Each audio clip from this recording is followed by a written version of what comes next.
ਬਿਸਮਿਲ੍ਲਾਹਿਰਰਹਿਮਾਨਿਰਰਹੀਮ अस्सलामु अलैकुम जी आया ਨੂੰ ਰੈਕਸ ਕਿਚਨ ਵਿੱਚ ਸਾਰੇ ਦੋਸਤਾਂ ਨੂੰ ਖੁਸ਼ ਆਮਦੀਦ।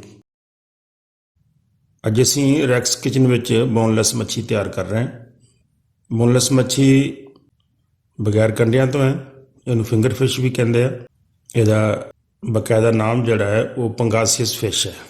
ਪੰਗਾਸੀਅਸ ਫਿਸ਼ ਦਾ ਪੂੰਗ ਜਿਹੜਾ ਹੈ, ਬੱਚਾ ਜਿਹੜਾ ਹੁੰਦਾ ਹੈ, ਉਹ ਥਾਈਲੈਂਡ 'ਚੋਂ ਮੰਗਵਾਇਆ ਜਾਂਦਾ ਹੈ। ਵੈਸੇ ਸੁਣਿਆ ਹੈ ਕਿ 1-2 ਸਾਲ ਤੋਂ ਇੰਡੀਆ 'ਚੋਂ ਵੀ ਆ ਰਿਹਾ ਅਤੇ ਪਾਕਿਸਤਾਨ 'ਚ ਇਹਦੀ ਫਾਰਮਿੰਗ ਹੁਣ ਕਾਫੀ ਤੇਜ਼ੀ ਨਾਲ ਵੱਧਦੀ ਜਾ ਰਹੀ ਹੈ।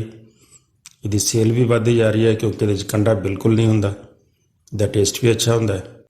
ਇਹਨੂੰ ਪਾਲਣਾ ਦੂਸਰੀ ਮੱਛੀ ਨਾਲੋਂ ਕਾਫੀ ਆਸਾਨ ਹੁੰਦਾ ਹੈ। ਇਹਨੂੰ ਆਕਸੀਜਨ ਦੀ ਵੀ ਕਮ ਜ਼ਰੂਰਤ ਹੁੰਦੀ ਹੈ ਅਤੇ ਇਹ ਥੋੜ੍ਹੀ ਜਗ੍ਹਾ ਵਿੱਚ ਜ਼ਿਆਦਾ ਮੱਛੀ ਪਾਲੀ ਜਾ ਸਕਦੀ ਹੈ। ਹੁਣ ਬਹੁਤ ਤੇਜ਼ੀ ਨਾਲ ਪਾਕਿਸਤਾਨ 'ਚ ਇਸ ਮੱਛੀ ਦੀ ਫਾਰਮਿੰਗ ਹੋ ਰਹੀ ਹੈ। ਅਤੇ ਆਓ ਫਿਰ ਪੰਗਾਸੀਅਸ ਫਿਸ਼ ਨੂੰ ਫਰਾਈ ਕਰਨਾ ਸ਼ੁਰੂ ਕਰੀਏ ਅਤੇ ਦੇਖੀਏ ਕਿੱਦਾਂ ਫਰਾਈ ਕੀਤੀ ਜਾਂਦੀ ਹੈ। ਬੋਨਲੈਸ ਫਿਸ਼ ਹੈ, ਸਕਿਨਲੈਸ ਫਿਸ਼ ਹੈ, ਬਾਜ਼ਾਰ 'ਚੋਂ ਖਰੀਦੀ ਹੈ ਇਸ ਤਰ੍ਹਾਂ ਹੀ। ਅਤੇ ਸਭ ਤੋਂ ਪਹਿਲੇ ਅਸੀਂ ਇਸ ਮੱਛਲੀ ਨੂੰ ਮਸਾਲਾ ਲਾ ਕੇ ਅਤੇ ਮੈਰੀਨੇਸ਼ਨ ਹੋਣ ਵਾਸਤੇ ਰੱਖਣਾ ਹੈ। ਅਤੇ ਤਕਰੀਬਨ 2 ਚਮਚ ਮਸਟਰਡ ਪੇਸਟ ਲਗਾ ਲਓ।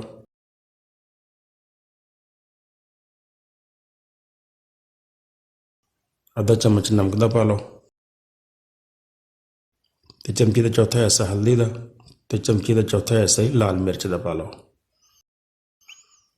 1 ਚਮਚ ਧਨੀਆ ਪਾਊਡਰ, 1 ਚਮਚ ਜ਼ੀਰਾ ਪਾਊਡਰ,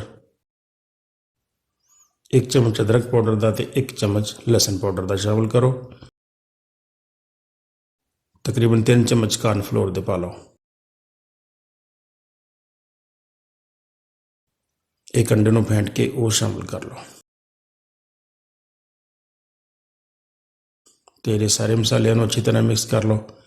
ਮਿਕਸ ਕਰਕੇ ਅਤੇ ਮੱਛੀ ਨੂੰ ਕੋਈ ਘੰਟਾ 1.5 ਘੰਟੇ ਵਾਸਤੇ ਮੈਰੀਨੇਸ਼ਨ ਹੋਣ ਵਾਸਤੇ ਰੱਖ ਦਿਓ। ਇਸ ਮੱਛਲੀ ਨੂੰ ਤੁਸੀਂ ਥੋੜ੍ਹੀ ਦੇਰ ਵੀ ਰੱਖ ਸਕਦੇ ਹੋ, ਜ਼ਿਆਦਾ ਦੇਰ ਰੱਖਣਾ ਜ਼ਰੂਰੀ ਨਹੀਂ, ਜਲਦੀ ਇਹਦੇ 'ਚ ਮਸਾਲੇ ਜਜ਼ਬ ਹੋ ਜਾਂਦੇ। ਹੁਣ ਅਸੀਂ ਇਹਨੂੰ ਫਰਾਈ ਕਰਦੇ ਹਾਂ। ਤੇਲ ਗਰਮ ਕਰੋ ਅਤੇ ਇੱਕ ਪੀਸ ਕਰਕੇ ਮੱਛਲੀ ਦੇ ਪਾਉਣਾ ਸ਼ੁਰੂ ਕਰੋ। 2-3 ਮਿੰਟ ਮੱਛਲੀ ਨੂੰ ਇਸ ਤਰ੍ਹਾਂ ਹੀ ਫਰਾਈ ਹੁੰਦੇ ਰਹਿਣ ਦੇਣਾ ਅਤੇ ਹਿਲਾਉਣਾ ਨਹੀਂ, ਤਾਂ ਕਿ ਮਸਾਲੇ ਦੀ ਕੋਟਿੰਗ ਉਤਰ ਨਾ ਜਾਏ। ਬਹੁਤ ਜਲਦੀ ਇਹ ਫਰਾਈ ਹੋ ਜਾਂਦੀ ਹੈ। 2-3 ਮਿੰਟ ਤੋਂ ਬਾਅਦ ਅਸੀਂ ਇਹਨੂੰ ਬਹੁਤ ਆਹਿਸਤਾ ਆਹਿਸਤਾ ਹਿਲਾਉਣਾ ਹੈ, ਬੜੀ ਇਹਤਿਆਤ ਨਾਲ ਹਿਲਾਉਣਾ ਹੈ ਕਿਉਂਕਿ ਇਹ ਮੱਛੀ ਬਹੁਤ ਨਰਮ ਹੁੰਦੀ ਹੈ ਅਤੇ ਬਹੁਤ ਜਲਦੀ ਟੁੱਟ ਜਾਂਦੀ ਹੈ। ਇਹਤਿਆਤ ਨਾਲ 1-2 ਦਫਾ ਤੁਸੀਂ ਇਹਨੂੰ ਹਿਲਾ ਦਿਓ। ਅਤੇ ਮੇਰੇ ਚੈਨਲ ਦਾ ਬੜਾ ਖਾਸ ਖਿਆਲ ਰੱਖਣਾ ਹੈ। ਅਗਰ ਤੁਸੀਂ ਮੇਰੇ ਚੈਨਲ ਨੂੰ ਸਬਸਕ੍ਰਾਈਬ ਨਹੀਂ ਕੀਤਾ ਤਾਂ ਪਲੀਜ਼ ਸਬਸਕ੍ਰਾਈਬ ਜ਼ਰੂਰ ਕਰ ਦਿਓ।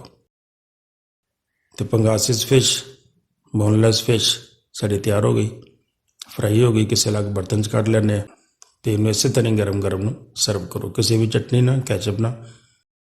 ਮੇਰੀ ਵੀਡੀਓ ਅੱਛੀ ਲੱਗੀ ਹੋਵੇ ਤਾਂ ਵੀਡੀਓ ਨੂੰ ਲਾਈਕ ਔਰ ਸ਼ੇਅਰ ਜ਼ਰੂਰ ਕਰਿਆ ਕਰੋ। ਮੇਰੀ ਵੀਡੀਓ ਦੇਖਣ ਦਾ ਬਹੁਤ ਸ਼ੁਕਰੀਆ। अस्सलाम वालेकुम।